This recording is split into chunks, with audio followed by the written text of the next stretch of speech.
Let's talk about this guy. 2 treble hooks right in the hand. Yeah, that's not coming out. What kind of fishing lure is this? I'll give you a hint. We use it to catch these. Anyway, if you remember how x-rays work, you can figure out what kind of lure this is. Remember that an x-ray beam moves through space and interacts with everything in its way, from the x-ray source to the x-ray detector. Things that are dense, like calcium in the bones in these fingers, block more of that part of the beam and cause a whiter shadow on the x-ray. Things that are less dense, like the fat in the fingers, let more of that part of the x-ray beam pass through and cause a darker area on the image. So what's this lure made of? Well, it's definitely not a plastic or a rubber lure. In fact, it's so dense to the x-ray beam that it's bright white on the image, just like the hooks. So the whole lure must be made out of metal, which is unusual, and that's a helpful clue. Now, an x-ray image is a 2D picture of 3D space, so it really only gives us a silhouette of the lure. But that silhouette kind of shows us the cross-sectional shape of this lure. And in this case, it's a trapezoid. I bet you didn't think there was going to be geometry involved. But this lure isn't the typical symmetric isosceles trapezoid that we all know and love. It's an asymmetric trapezoid with the front of the lure angled and the back of the lure squared off.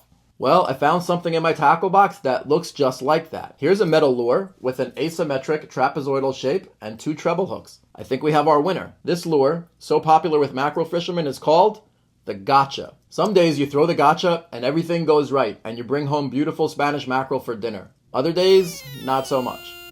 I'm going to leave you with this x-ray of the next mystery lure. There's a lot going on in there, a lot of clues to help you figure out what kind of lure it is. So leave your best guess in the comments, and I'm going to give you the answer in the next video.